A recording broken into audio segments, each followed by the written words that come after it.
There's a silent power in the way a man asks questions. Most guys try to impress. They perform. They overshare. But the man who knows how to ask the right questions, the man who listens more than he speaks, that man becomes unforgettable. Because when a woman feels seen, not judged, not seduced, but understood, her guard drops. And in that space, desire is born. This video is not about cheap tricks or lines. This is about control, stoic emotional discipline, and mastering the art of masculine curiosity. These 6 questions will not only spark attraction, they'll make her obsessed, but only if you deliver them with calm confidence and unshakable presence. Let's dive in.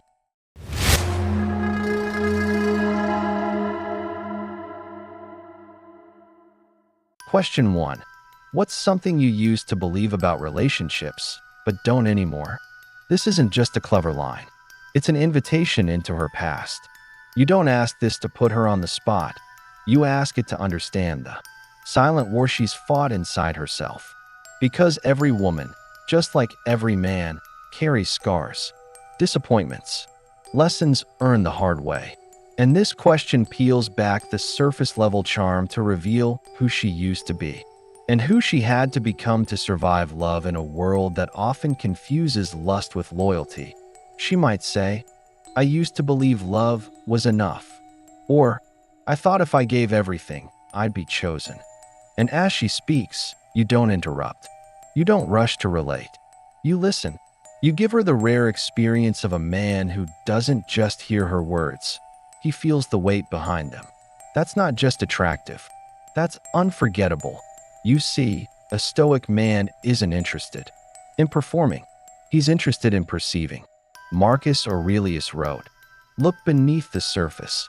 Let not the quality of a thing escape you." When you ask a question like this, and she sees that you're not reacting, not judging, but absorbing, she feels safe. Not in a weak way, in a rare way. Most men chase bodies. Few study souls. And when a woman meets a man who asks questions that make her pause, think, reveal, you don't just stand out. You become the moment she keeps replaying when she's alone. Because the truth is, connection doesn't begin with your charm. It begins with your curiosity. And when your curiosity is calm, confident, and rooted in emotional control, she'll crave your presence more than any compliment you could have given her. Question 2. When do you feel most like yourself? At first glance, this question seems soft, harmless, like small talk with a philosophical twist. But don't be fooled. This question is a scalpel. It cuts past the surface and goes straight to the soul. You're not just asking about her favorite hobby. You're asking, who are you underneath all the roles the world expects you to play? Most women walk around wearing invisible armor. They're daughters, employees, influencers, ex-girlfriends, best friends.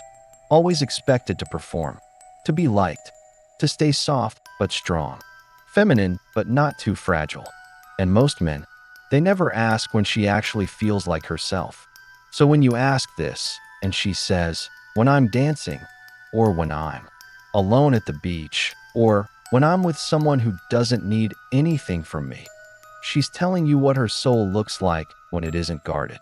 That's not just attraction, that's connection. Now here's where the stoic mindset comes in.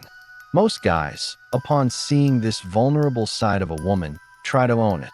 They want to be the one who gives her that feeling all the time. But a man with emotional self-control doesn't try to capture her essence.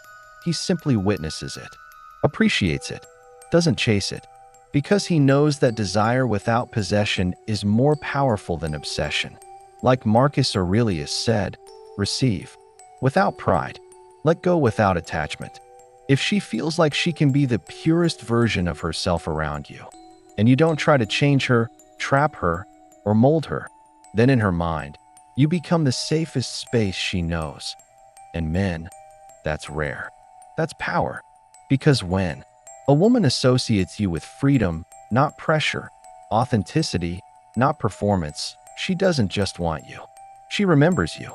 Long after the conversations end, long after the texts fade, You're not another guy who wanted her. You're the man who understood her. And that is the kind of presence that doesn't just attract, it lingers. Question 3. What's one thing you wish men understood about women? This question isn't just clever. It's profound. Because when you ask a woman this, you're not asking for a cheat code to her heart. You're inviting her to show you the emotional terrain that most men blindly stumble through. It's not about being smooth. It's about being sincere. You're saying, I'm not here to play a role. I want to see you, the raw, unfiltered you. And most women don't get asked questions like this by men who can handle the answer to that. The deeper meaning behind this question, it separates the man who wants to consume a woman from the man who wants to understand her. And understand this, a woman doesn't open up to the loudest man in the room. She opens up to the one whose silence makes her feel safe. When you ask this question with calm energy, no ego, no agenda, you're not seeking permission to be liked. You're positioning yourself as the one who sees beyond the surface. I remember a moment when I asked this to a woman who had been burned by men who only wanted one thing. She paused, looked at me like no one ever had, and said, I just wish men knew that strength isn't about control, it's about safety. And most of them are too insecure to provide it. That hit me, because she wasn't talking about physical safety. She meant emotional safety. The ability to listen without trying to fix, to be present without needing to dominate. That's what most men miss. And that's what Stoicism prepares you for. Seneca once wrote, a wise man listens more than he speaks, and seeks to understand more than to be understood. This question embodies that principle. You're not collecting answers to manipulate her. You're gathering truth to become a man of depth. And here's the punchline. When you become the man who doesn't flinch at a woman's honesty, she stops performing and starts craving your presence. That's not attraction. That's gravity. Question 4. What scares you the most about love? This question isn't soft. It's surgical. Why? Because most women have been hurt, and they live with emotional armor. When you ask this, not to fix, not to rescue, just to hear, you invite her into emotional intimacy. She might say, losing myself, being cheated on, wasting years on the wrong man. And here's the key, don't flinch, don't oversympathize, just listen with calm intensity. That's where Stoicism shows up, not in pretending you don't feel, but in not being shaken by feelings. If she senses that her vulnerability doesn't scare you, that you're grounded even in her emotional chaos, she will crave your stability. Because let's face it, most men either run or try to fix her pain. But a Stoic man, he holds space. That's the rarest masculine gift in the modern world. Question 5. What kind of man makes you feel safe? And what kind of man makes you feel bored? Now we get strategic. This question does two things. First, it forces her to articulate the difference between emotional safety and emotional attraction. Second, it subtly reveals how she defines masculine polarity. Most women, if they're honest, will say safety is emotional presence, strength, decisiveness. But boredom comes from men who are too available, too agreeable, or too emotionally needy. This is your mirror. Her answer gives you a blueprint, not to perform, but to evaluate if you're becoming the kind of man women feel drawn to, not just comfortable with. Because the man who's strong, centered, and has the balls to walk away, that man is never boring. And remember the Stoic principle. He who needs nothing commands everything. Question 6. What do you think most men get wrong about confidence? This question flips the script as she's used to men trying to be confident, peacocking, performing, overselling. But this question says, I already know confidence.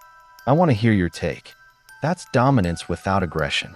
It shows you're in control of yourself and interested in her mind, and her answer will likely reveal her attraction triggers. Maybe she'll say, confidence isn't loud, it's quiet. Or, it's when a man knows who he is and doesn't need to prove it. Boom. Now you've got the cheat code that you've just made her speak her own emotional attraction profile. And you did it without flexing, without selling, without even raising your voice. That's not game. That's power. Final message. Let me leave you with this. Women don't fall for men who try the hardest. They fall for men who ask the right questions. With presence, calmness, and curiosity. You don't need to prove anything. You don't need to convince her, because when you control your emotions, when you listen more than you talk, when your words are few but precise, she feels it. And that feeling, that's what makes her obsessed. Not with your money, not your status, but with how she feels in your presence. Seneca said, "It is not that we have a short time to live, but that we waste much of it." Don't waste yours chasing. Don't waste it proving. Build yourself into a man whose silence speaks louder than most men's noise. The right questions, delivered with calm energy, speak to a woman's soul. Use them wisely. And remember, attraction isn't about being liked. It's about being remembered. Subscribe if you're ready to master attraction. Through discipline, not desperation.